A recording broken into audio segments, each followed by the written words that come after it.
Namaste everyone, welcome to first PUC physics class. Today we are going to study about a special branch in mathematics called calculus, which is very much helpful in physics.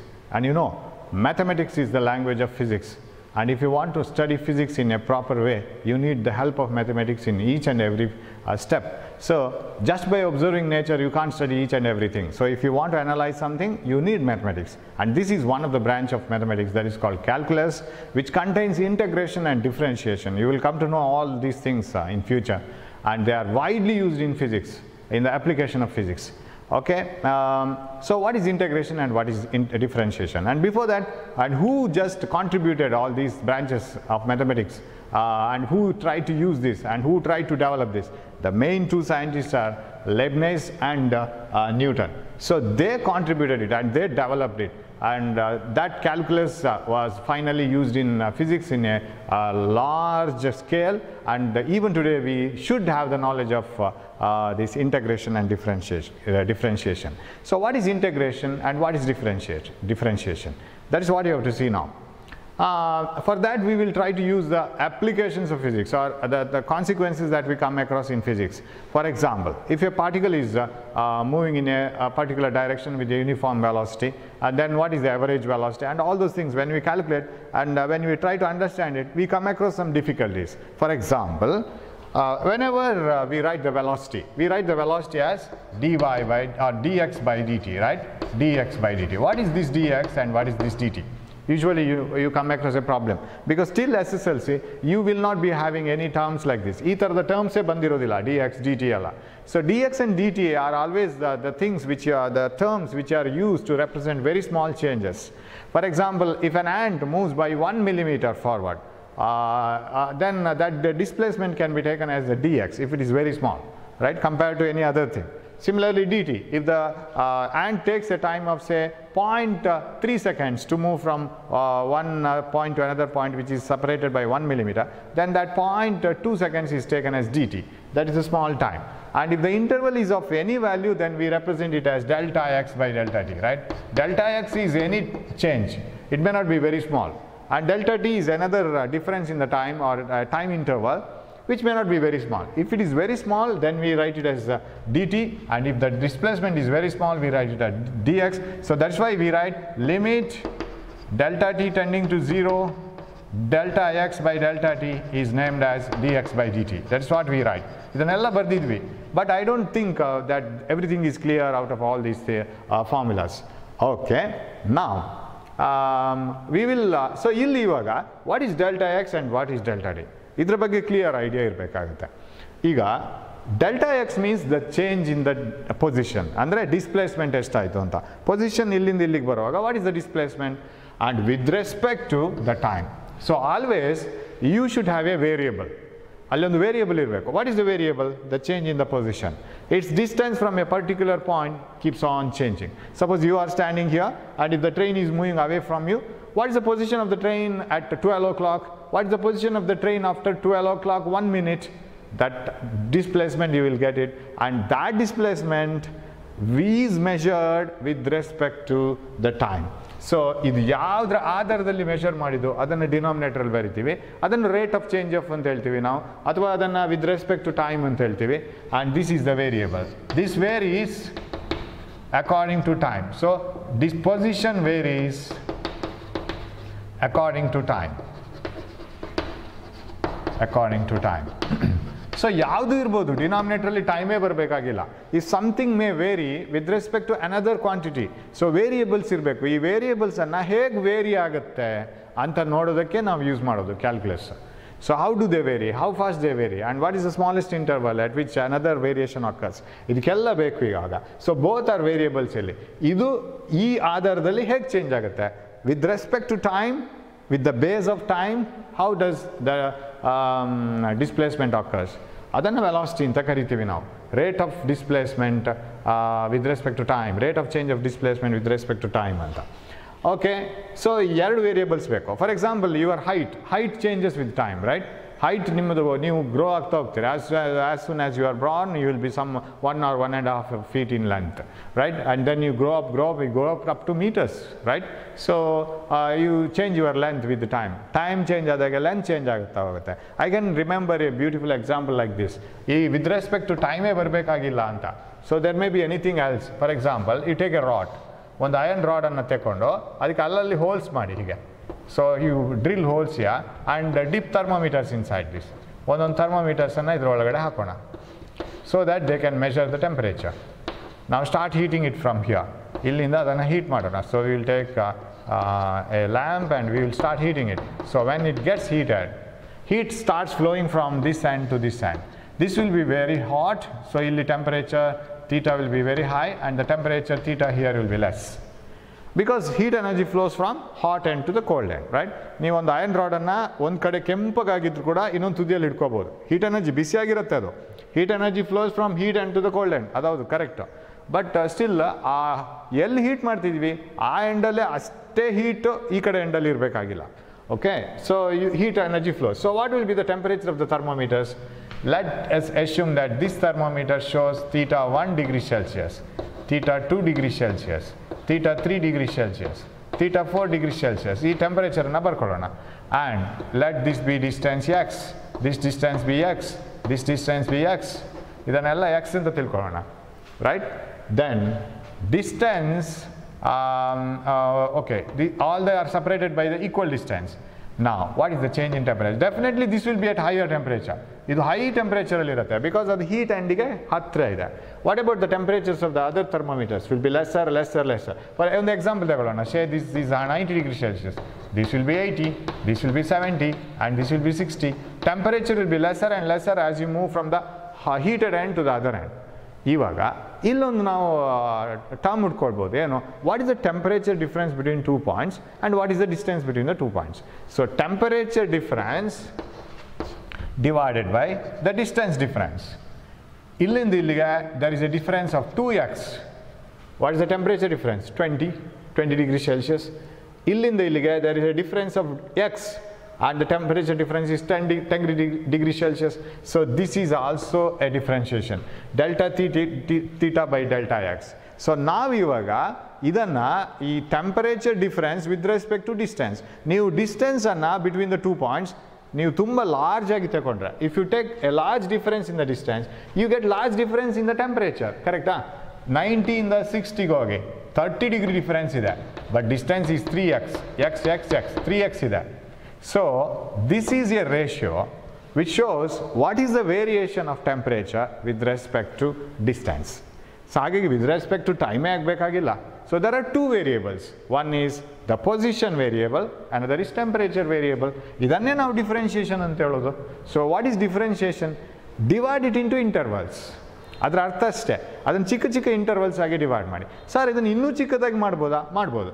Put a thermometer here, ಇನ್ನೊಂದು thermometer ಇಲ್ಲಿ ಹಾಕಿ, put a thermometer here, ಅದು x/2 ಆಗುತ್ತೆ. Temperature here may be 70 degree Celsius, or ಸರಿ it is 85 degree Celsius, ಇಲ್ಲಿ 85 ಇರ್ಬೋದು. So x/2 distance, ಅವಾಗ ಅದು ಇನ್ನೊಂದು ರೇಷಿಯೋ ಆಗುತ್ತೆ. ಸೊ ಅದು ವೇರಿಯೇಷನ್ ಲೀನಿಯರ್ ಇದ್ದರೆ of course delta theta by delta x common ಬರುತ್ತೆ. So when you divide it into different intervals we call it as differentiation. ಅದನ್ನು ಸೇರಿಸ್ಕೊಂಡು ಬಂದರೆ it is called integration. Integration differentiation ನಿಮಗೆ ಅದರ ಲಿಟರಲ್ ಮೀನಿಂಗ್ ಏನಿದೆ as a word same meaning ಇಲ್ಲೂ ಬರೋದು, ಅದು ಬೇರೆ ಏನಿಲ್ಲ ಅದು. So integration means adding the pieces together, differentiation means separating the things. ಇನ್ನೂ ಬೇಕಾದಷ್ಟು ಎಕ್ಸಾಂಪಲ್ಸ್ ನಾನು ಕೊಟ್ಕೊಂಡು ಹೋಗ್ಬೋದು. So we will take one more example. ಯಾಕೆ ಮಾಡಬೇಕು? Why should you divide it into intervals? ಅದನ್ನು ಯಾಕೆ ಇನಿಷಿಯಲ್ ಟೆಂಪರೇಚರ್ ಮತ್ತು ಲಾಸ್ಟ್ ಎಂಡಿನ ಟೆಂಪರೇಚರ್ ತಗೊಂಡು ಟೋಟಲ್ ಡಿಸ್ಟೆನ್ಸಿಂದ ಡಿವೈಡ್ ಮಾಡ್ಬೋದಲ್ಲ ಸರ್, ಇನ್ ಬಿಟ್ವೀನ್ ಯಾಕೆ ನೋಡ್ಕೋಬೇಕು? So there are some problems in some cases, ಆಗ ನಾವು ಮಾಡಲೇಬೇಕಾಗತ್ತೆ ಅದನ್ನು. ಫಾರ್ ಎಕ್ಸಾಂಪಲ್ ನಾವು ನೋಡ್ತೀವಲ್ಲ, ಅವರೇಜ್ ವೆಲಾಸಿಟಿ ಮತ್ತು ಇನ್ಸ್ಟಂಟೇನಿಯಸ್ ವೆಲಾಸಿಟಿ ಕ್ಯಾಲ್ಕುಲೇಟ್ ಮಾಡುವಾಗ, suppose a person moves from town A to town B. ಈ ಪ್ರಾಬ್ಲಮ್ ನಾನು ಆಲ್ರೆಡಿ ಡಿಸ್ಕಸ್ ಮಾಡಿದ್ದೀನಿ ಒಂದು ಸರಿ, but for the sake of integration and differentiation I will narrate it just to make it very clear. ಯಾಕಂದರೆ ಇದು ಎಲ್ಲಿನೂ ಎಕ್ಸಾಮಲ್ಲಿ ಕೇಳಲ್ಲ, but ಇದರ ಅಪ್ಲಿಕೇಶನ್ ಡೆಫಿನೆಟ್ ನಿಮಗೆ ಬೇಕೇ ಬೇಕು. ಈವನ್ ಫಾರ್ ಥಿಯರಿ ಎಕ್ಸಾಮ್ ಕೇಳೋಕ್ಕೂ ಸಹ ಕೇಳಲಿಕ್ಕಾಗೋಲ್ಲ. So you must know what is that the thing. ಅದು ಮೊದಲು ಫೆಮಿಲಿಯರ್ ಆಗಬೇಕು ನಮಗೆ, ಏನು ಡಿಫ್ರೆನ್ಷಿಯೇಷನ್ ಯಾವ ಥರ ಬರುತ್ತೆ, ಅದು ಎಲ್ಲಿ ಯೂಸ್ ಆಗುತ್ತೆ ಅಂತ. So this is another example to show integration and differentiation. ಇವಾಗ let us assume that A and B are two towns. A bus is car, ನಮ್ಮ cheapest car ಇದೆಯಲ್ಲ, cheapest and very good car, right? Cheap and best car. So car move ಆಗುತ್ತೆ ಅಂತ ಇಟ್ಕೊಳ್ಳೋಣ. Say this is separated by 60 kilometer, right? And the person took 60 minutes, 1 hour. So ಇಲ್ಲಿ ಅವನು 1 hour ತಗೊಂಡಿದ್ದಾನೆ ಅಂತ ಇಟ್ಕೊಳ್ಳೋಣ. Time taken is T is equal to 1 hour, that is 60 minutes. ಅಂದರೆ ಅವನು 60 km/h ಹೋಗಿರಬೇಕು, ಕರೆಕ್ಟಾ? Now what is the velocity? If a distance between the 2 points A and B, which is equal to 60 km covered in 60 minutes, can I say that velocity is equal to displacement divided by time, and displacement is 60 km, time is 1 hour. So can I say that 60 km/h? One thing. Secondly, or can I say that velocity is equal to 60 km/h or 60 km in 60 minutes? Can I write it like this? ಈ ಥರನೂ ಬರಿಬೋದು, 60 km in 60 minutes. So I can explain it as 1 km/minute. ಒಂದೊಂದು ಮಿನಿಟ್ಗೆ 1 kilometre ಅಂತ ಬರಿಬೋದಾ? And this is called average velocity. ಈ ವೆಲಾಸಿಟಿಯನ್ನು average velocity ಅಂತ ಹೇಳೋದು ನಾವು. It can not be instantaneous velocity. ಅದು ಇನ್ಸ್ಟಂಟೇನಿಯಸ್ ವೆಲಾಸಿಟಿ ಆಗಲಿಕ್ಕೆ ಸಾಧ್ಯ ಇಲ್ಲ, ಇದು ಅವರೇಜ್ ಅಷ್ಟೇ. So suppose you take the marks of all the subjects and divided by 6, if you have 6 subjects in SSLC, add all the marks and divide it by 6, you will get the average mark. It is not the mark of each subject. ಅದು ಎಲ್ಲ subject, ಪ್ರತಿಯೊಂದು ಸಬ್ಜೆಕ್ಟ್ನ mark ಆಗಿರಲ್ಲ, ಅದು average ಆಗಿರುತ್ತೆ. So can you call this as instantaneous velocity? No, never. Because we can't say he has moved by the same velocity everywhere. ಅದು uniform velocity ಅಂತಲೂ ಹೇಳೋಕ್ಕಾಗಲ್ಲ. He has covered 60 km in 1 hour, his velocity is 60 km/h. ಅದು 100% sure. ಆದರೆ ಪ್ರತಿ ಸಲಿನೂ ಅವನು 1 km/minute cover ಮಾಡಿದ್ದಾನೆ ಅಂತ ಹೇಳೋಕ್ಕಾಗಲ್ಲ. It is not the uniform velocity because you are not sure in between whether he has moved uniformly or not. ಇವಾಗ start ಆಗುತ್ತೆ ನಮ್ಮ ಪ್ರಾಬ್ಲಮ್. ಅವನು 1 ಕಿಲೋಮೀಟರ್ನ 1 ಮಿನಿಟಲ್ಲಿ ಕವರ್ ಮಾಡಿದ್ದಾರೆ ಅಂತ ಹೇಳೋದು ಹೇಗೆ? So let us ask our friend to stand here. ನಮ್ಮ ಫ್ರೆಂಡನ್ನು ಸಿಯಲ್ಲಿ ಬಿಡೋಣ, ಸೆಂಟ್ರಲ್ಲಿ. ಸೊ ಬಸ್ಸನ್ನು ಇಲ್ಲದ ಬಿಡೋದು, ಟೈಮ್ ನೋಟ್ ಮಾಡ್ಕೊಳ್ಳೋದು, ಸಿ ಫೋನ್ ಮಾಡಬೇಕು ನಮಗೆ ಎಷ್ಟೊತ್ತಿಗೆ ಬಸ್ ಬಂತು ಅಂತ. Exactly after half an hour, if the friend C rings you, then you will conclude that he has covered first 30 km in 30 minutes and next 30 kilometers. Friend B 1 hour ಆದಮೇಲೆ phone ಮಾಡಬೇಕು. Next 30 km in next 30 minutes.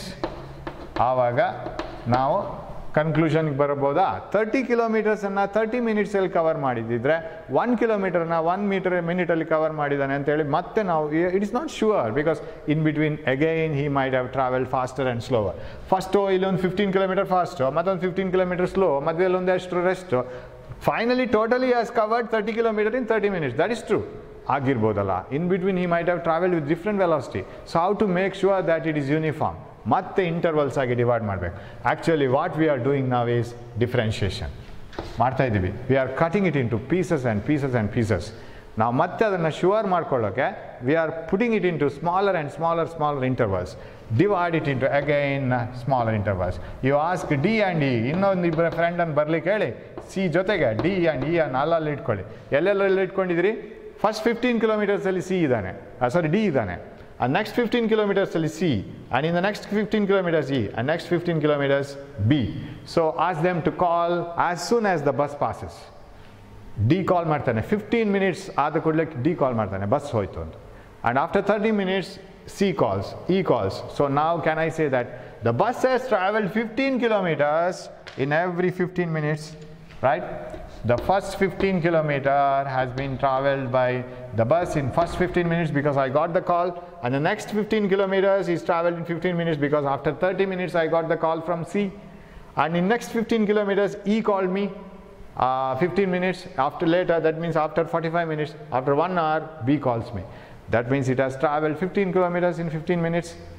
That doesn't mean that it has traveled 1 kilometer in 1 minute. So if you want to be very sure, you have to place every person by every 1 kilometer. You have to call 59 friends and you have to 60 friends. You have to stand here and the 60 friends have to start or they have to stay at different points every 1 kilometer away.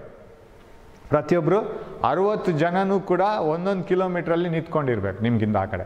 ಪ್ರತಿಯೊಬ್ಬನು ಒಂದೊಂದು ನಿಮಿಷಕ್ಕೆ phone ಮಾಡ್ತಾ ಇರಬೇಕು.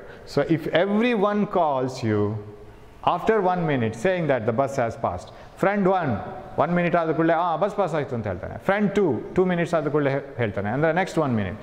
ಆವಾಗ ಒಂದೊಂದು ಮಿನಿಟಲ್ಲಿ ಒಂದೊಂದು kilometre pass ಆಗಿರ್ಬೋದು ಅಂತ ಹೇಳ್ಬೋದು. ಬಟ್ ಸ್ಟಿಲ್ ಯೂನಿಫಾರ್ಮ್ ಅಂತ ಹೇಳೋಕ್ಕಾಗಲ್ಲ, because between that 1 kilometer it might have travel faster and slower. First ಒಂದು 100 meters ಫಾಸ್ಟ್ ಹೋಗೋದು, ಮತ್ತೊಂದು 100 meters ಸ್ಲೋ ಹೋಗೋದು ಮಾಡಿಕೊಂಡು ಏನೋ ಒಂದು 1000 meters 1 kilometerನ ಕವರ್ ಮಾಡ್ಕೊಂಡಿರ್ಬೋದು ಅದು ಇನ್ 1 minute.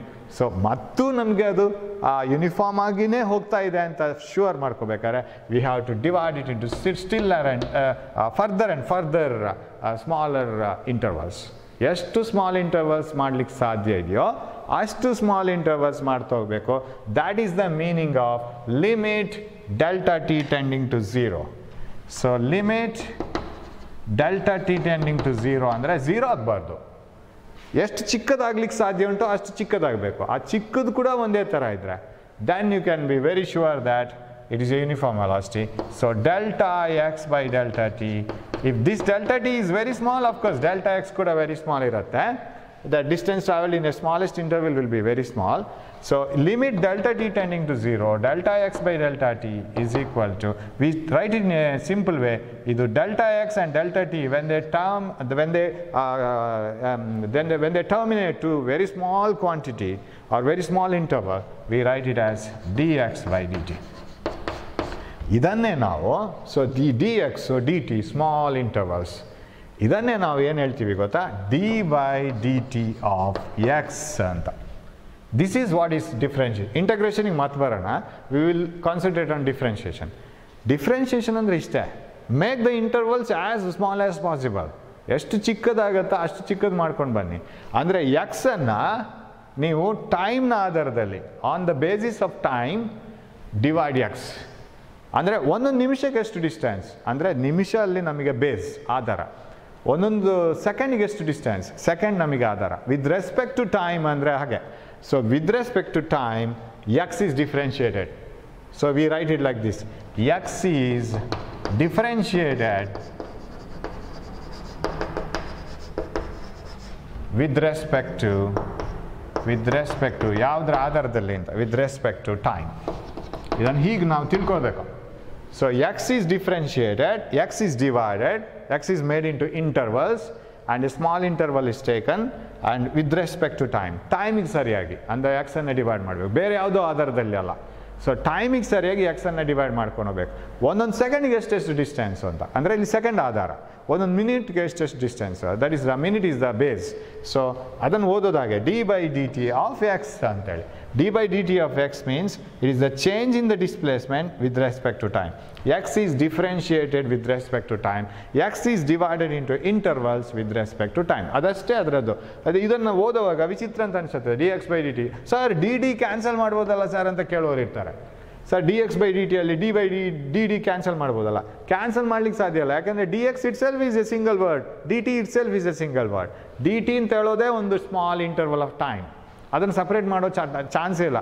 It is all together, ಯಾವತ್ತು ಜೊತೆಗೇನೆ ಇರೋದು ಅದು, right? So you can differentiate. So it is the differentiation of x with respect to time. ಹಾಗೂ ಓದ್ಕೋಬೋದು.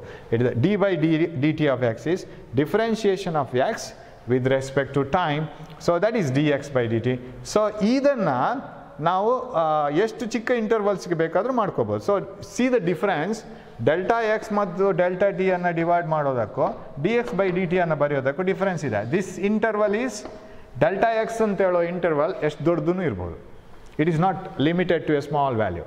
ನಾವು ಅದನ್ನು ತುಂಬ ಲಿಮಿಟ್ಗೆ ತಂದಿರೋದಿಲ್ಲ, ಟೆಂಡಿಂಗ್ ಟು 0 ಮಾಡಿರೋದಿಲ್ಲ, ಸ್ಮಾಲ್ ಇಂಟರ್ವಲನ್ನು ನೋಡಿರೋದಿಲ್ಲ. For example, what is this 30 kilometers covered in 30 minutes? 30 minutes time interval ಅಲ್ಲಿ ಕವರ್ ಮಾಡಿದ ಡಿಸ್ಟೆನ್ಸ್ ಇದೆಯಲ್ಲ 30 kilometer, this is delta t, this is delta x. It is not dx. dt. It is not a small interval. A total interval compare ಮಾಡಿದ್ರೆ it is not small. You have to divide it into a very very small interval, half second, 0.1 second, ಅದೆಲ್ಲ dx by dt ಆಗುತ್ತೆ. So that is dx by dt. So differentiation of x with respect to the time.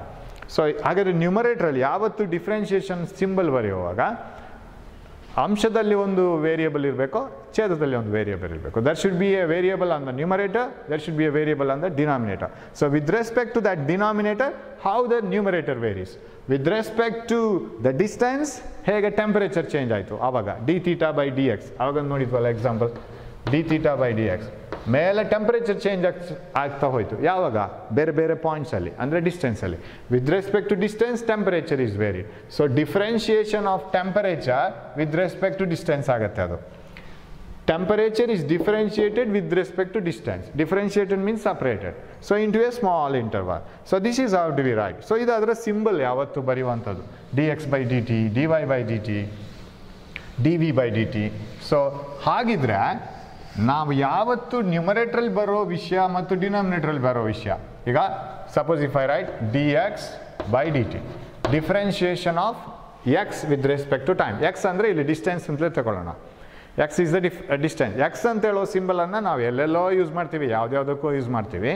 Here let us assume that x is distance. Okay, differentiation, x is differentiated with respect to time, right? X is differentiated with respect to time. Okay, dx by dt ಅಂತ ಬರಿತೀವಿ ನಾವು ಇವಾಗ. So ಹೀಗೆ ಬರಿತಾ ಹೋಗುವಾಗ ಈ x ಅಂತ ಹೇಳೋ ಫಂಕ್ಷನ್ ಇದೆಯಲ್ಲ, ದಟ್ ವೇರಿಯಬಲ್, ಅದು ವೇರಿಯಬಲ್ ಆಗಿರಬೇಕು. ಆ ವೇರಿಯಬಲ್ ಟೈಮಿಗೆ ಸರಿಯಾಗಿ ಚೇಂಜ್ ಆಗ್ತಾ ಇರಬೇಕು. It should not be independent of T.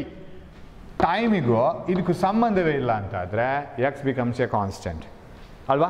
ಇವಾಗ ಬಸ್ ಈಸ್ ಮೂವಿಂಗ್ ಅಥವಾ bus is moving away from me along the x axis ಅಂತ ಇಟ್ಕೊಳ್ಳೋಣ. A bus or a car is moving along x axis like this.